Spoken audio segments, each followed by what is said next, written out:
राजलदेसर नगर पालिका की अति आवश्यक बैठक पालिका अध्यक्ष गंगा देवी की अध्यक्षता में आयोजित की गई, जिसमें रतनगढ़ विधायक पूसाराम गोदारा, नगर पालिका के अधिशासी अधिकारी कुंदन देथा, नगर पालिका उपाध्यक्ष चंद्र प्रकाश घंटाला की उपस्थिति में बैठक संपन्न हुई। बैठक से पूर्व कांग्रेस के पार्षद दानाराम मेघवाल के आकस्मिक निधन होने पर व अहमदाबाद में हुए प्लेन क्रैश हादसे में मृतकों की शांति के लिए 2 मिनट का मौन रखा गया। बैठक में 3 एजेंडा प्रमुखता से सदन में रखे गए, जिसमें रेलवे द्वारा बाउंड्री बनाई जा रही है, जिसमें दोनों साइड से बस्ती में लोगों की समस्या को ध्यान में रखते हुए रेलवे के द्वारा प्रोसेसर के अनुसार अगर आने जाने के लिए रास्ता छोड़ा जाता है तो इसके लिए नगर पालिका की ओर से जो भी धनराशि व्यय करनी होगी वह नगर पालिका द्वारा की जाएगी, क्योंकि दोनों तरफ दीवार होने के बाद आने जाने वाले वार्ड के लोगों को काफ़ी परेशानी का सामना करना पड़ेगा।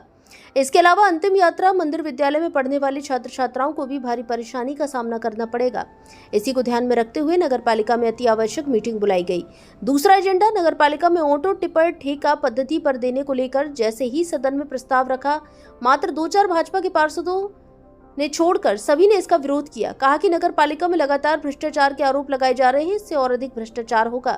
इसको लेकर नगर पालिका के अधिशासी अधिकारी ने कहा पुराने ऑटो टिपर को ठीक करवाकर सुचारू रूप से कार्य शुरू किया जाए। इसके अलावा रेलवे अंडरपास पानी निकासी को लेकर नगर पालिका को 14 लाख रुपए राशि का डिमांड राशि का एस्टीमेट भेजा हुआ है, लेकिन डिमांड राशि अभी तक जमा नहीं हुई है।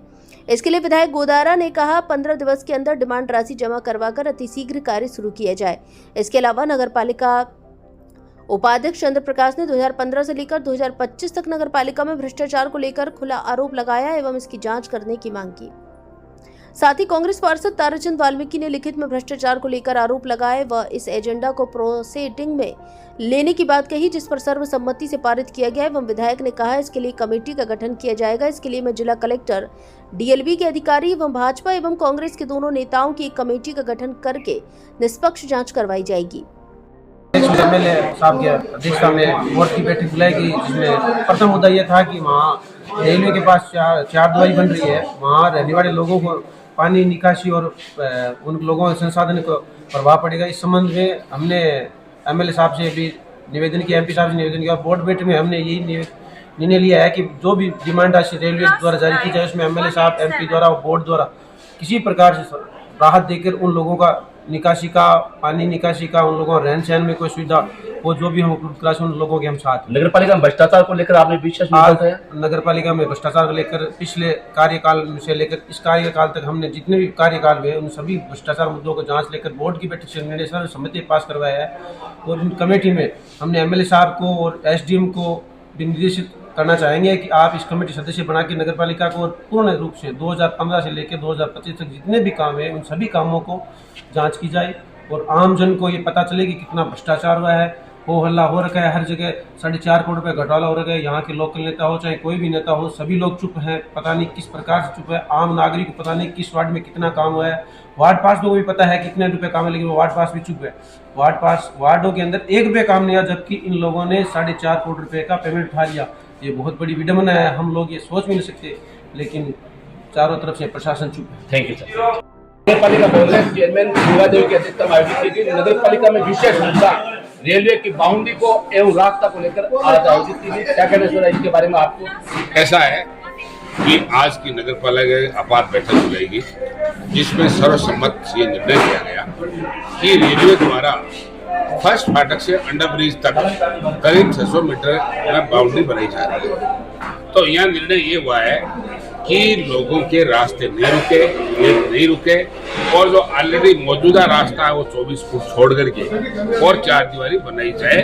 ये सर्वसम्मत निर्णय लिया गया है, इस पर इंक्रोचमेंट नहीं किया जाए और अगर आवश्यक हुआ तो हम इस रास्ते को अल्टरनेट के रूप में अगर आवश्यकता पड़ी तो हमारी नगर पालिका लीज पर भी लेने के लिए तैयार है।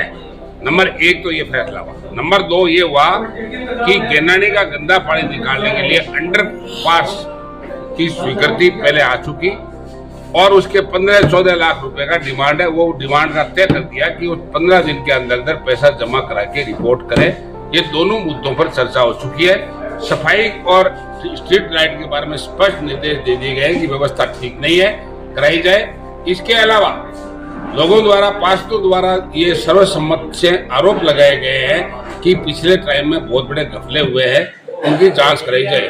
तो ये भी निर्णय हुआ कि कमेटी बना करके और नगर पालिका स्तर पर पार्षदों की कमेटी बनाई जाए जिसमें दोनों पक्षों के लोग हो, और इसके अलावा रिपोर्ट बना करके जो भी जिला कलेक्टर और डीएलबी को भेजेंगे उसकी कॉपी मेरे को देंगे, उसका वेरिफिकेशन, जांच की वेरिफिकेशन कराने का और सच्चाई वास्तविक गुजार करने के लिए मैं भी जिला कलेक्टर और डायरेक्टर डीएलबी और मंत्री से लिखित में। दूसरा क्वेश्चन सर ऑटो टिपर का था, उसका ऑटो टिपर में ऐसा हुआ कि ऑटो टिपर हमारे पास 6 है नगर पालिका में, और 6 ऑटो टिपरों को चालान अच्छी स्थिति बता रहे हैं, फिर भी अगर किसी प्रकार से खराब है तो 7 दिन के अंदर छाऊ के 6 ऑटो टिपर एकदम रेडी करके और नगर पालिका एरिया को 6 में बांट दिया जाए और ये सुनिश्चित कर दिया जाए कि हमेशा कचरा पात्र उठाने के लिए जाएंगे। टेंडर करने की इसलिए आवश्यकता नहीं है कि नगर पालिका के हालात माली है, और इसके अलावा 6 हमारे ऑटो टिपर है और यहाँ 10 से ज्यादा जरूरत नहीं है, इसलिए ज्यादा आवश्यकता नहीं है। आवश्यकता पड़ेगी तो हम ऑटो टिपर सुविधा पर आयात कर देंगे। आगामी मानसून को लेकर आप क्या करना आगामी मानसून को लेकर के यहाँ 2-3 पॉइंट है। एक तो गैनानी में अभी गैनानी का निरीक्षण करूंगा, एक तो गैनानी खुद करके तैयार होगी बता रहे, और नहीं हुआ तो उसका कराएंगे।